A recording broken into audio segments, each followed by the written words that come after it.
Welcome to Spa Today for Canada Star TV. My name's Angelica, your skincare expert since the first time crushed velvet was in style.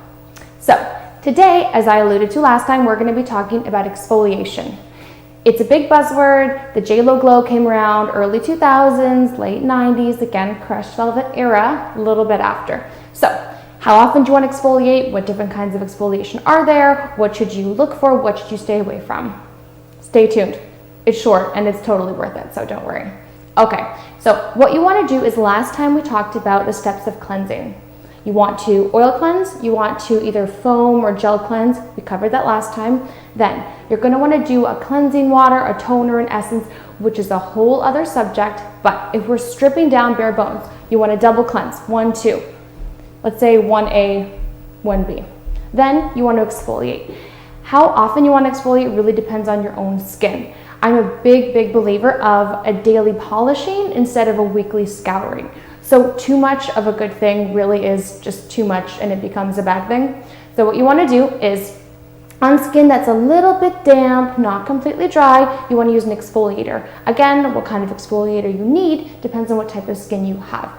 So salicylic acid is great if you have oily skin, if you're acne prone, if you get those little pimples that almost look like a rash.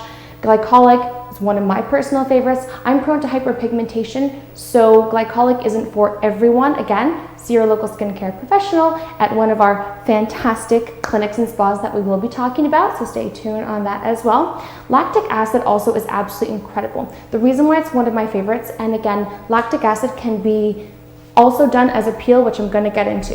What's beautiful about lactic acid is it is naturally derived, but the molecule is so teeny tiny, absolutely small, it can really get into your skin. There's really no one that isn't a good candidate for lactic acid. Again, this is just a blanket statement. Always try things on your own skin first.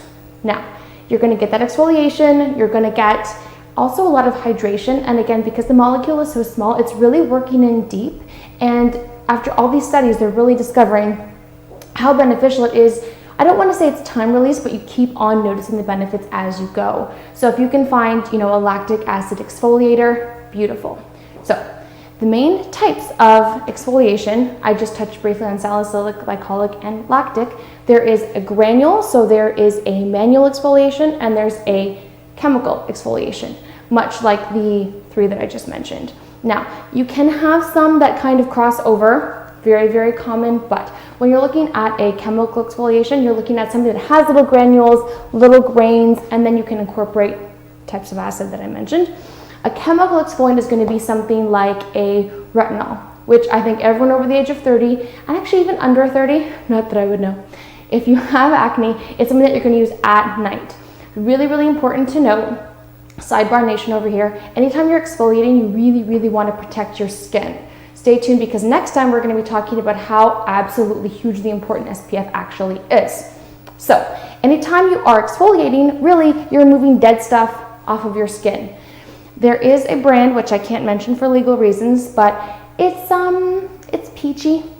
It's under $4. You've probably used it, tried it, maybe Saint is somewhere in the title. However, it's something that everyone has tried, and myself as well. The first time I used it, I thought, yeah, this is great. I'm scrubbing, my skin is red, it kind of hurts a little, it must be working. The main thing with this one is it's broken nutshells. So on a cellular level, maybe not a cellular level, I'm getting excited, but on the teeny tiny little pieces, little parts of your skin, if you use something that's not completely spherical, what's going to happen is you're going to break all the tiny little veins here and there, and you're going to come see someone like myself 10 years later when you have beautiful broken capillaries. So you always want to make sure when you're using a chemical exfoliator that it's round little spheres. Microspheres is something you might have heard. That's a really popular terminology. You want to make sure it's nothing that is plastic. Here's a secret that she's nuts, but my grandma on my mom's side taught us. She's French. They're kind of known for their skin and their style in general, but specifically baking soda. Just take baking soda and a little bit of water in a custard dish, mix it up like you're making a mud pie, and you want to exfoliate lightly. You can do this every 2 days, every 3 days. It's going to balance the pH of your skin. It's perfectly spherical. They used to use it back in the day to polish silver. So, have it in the house and you can polish your silver should you have silver, or your skin should you have skin. If not, we have bigger fish to fry. But should you have skin, it's a great exfoliator to use. If you're noticing that you're breaking out, add a couple drops of tea tree oil. Again, make sure you don't have like some kind of crazy reaction. Please don't send us letters. And exfoliate nice and light. You can use it on your body, etc. Please don't use anything like a salt scrub or a sugar scrub on your face. When it says for body, it's going to be way too harsh for your skin. So we've covered the exfoliators that are physical, kind of touch on the ones that are chemical. Now, I'm always going to recommend that you go see your skincare professional. Again, people have all kinds of allergies to all types of different things, so don't take my word as gospel on this specifically, because I can't see you. You can see me, I can't see you. Kind of how TV works, but anyways. What you want to do is really pay attention to where you're going. Microdermabrasion is fantastic. It's very superficially aggressive. So it's something that you can have done pretty regularly. However, red and burning isn't always great. So chemical peels, again, fantastic. You want to make sure that your skincare therapist is really taking the time to talk to you and find out what your skin is like, and 0, 0, 0 sun. Again, we're going to touch on SPF next time, but if you've had any sun whatsoever, any kind of tan, no such thing as a safe tan. Do not exfoliate, don't get a chemical peel. It's absolutely not worth it. So word to the wise, I've even done it on myself, because you always do things on yourself you won't do on your clients. Just no. So usually in the winter months, or if you're somewhere where you don't get a lot of sun, that's when you're really going to dive into any type of exfoliation, chemical peels, laser, but that's a topic for another day. Another myth I hear is, but I use those pore strips. And again, I'm not going to say the exact brand, but you know the sticky ones, they were like really huge for all. You put them on your nose, you rip them off, and then you see how gross the stuff in your nose was. Horrible, horrible, horrible. Please don't do it. It's basically taking duct tape and ripping it off your face. Please don't do it, because again, you're going to see someone such as myself, which we always love to see you, but still, and we're going to be fixing all the broken little capillaries and vessels, and it almost makes your skin look like you have a rosacea when you maybe don't necessarily have rosacea, because you have those broken little vessels. So really, really gentle on your skin. A little bit goes a long way, and again, it's regularity. Our skin likes that consistent cellular turnover, and as we mentioned last time, when you're sleeping, your skin is doing this. It's regenerating. So you can exfoliate in the day. You can also do it at night. I like it in the day because you're going to get a lot of that, you know, get up and go fresh. I've just had a coffee and a freshly squeezed orange juice for my skin. Another one that is fantastic to look out for, I'm a giant fan of Korean and Japanese skincare. I think they've got it figured out, is any kind of rice exfoliant.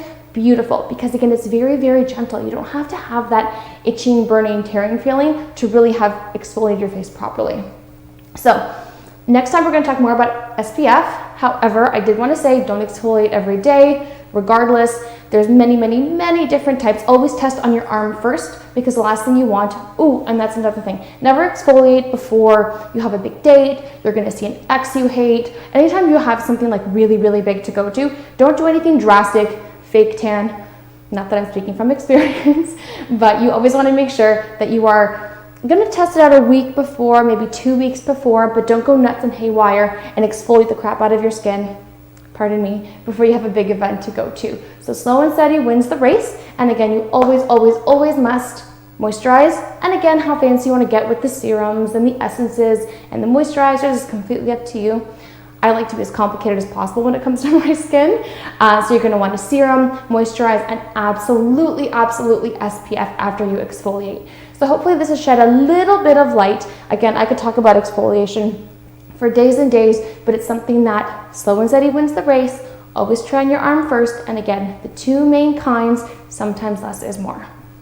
So now that we've chatted about exfoliation in one long, super long breath, I look forward to talking to you next time when we go over skincare SPF edition, which is my absolute favorite thing. And I'm actually going to read off some questions that I hear most often from clients, from friends, people on the street, unsolicited advice that I just give strangers when they don't ask for it. Like this one time, this girl was biting her nails on the subway, and I said, don't bite your nails. And I really thought she was going to smack me, which totally would have been warranted. And she said, no, thank you, I've been trying to quit. So it worked out that time, but just don't touch strangers in general. So this has been everything for Spa today. Thank you for watching us on Canada Star TV, and we'll see you next time. Keep smiling.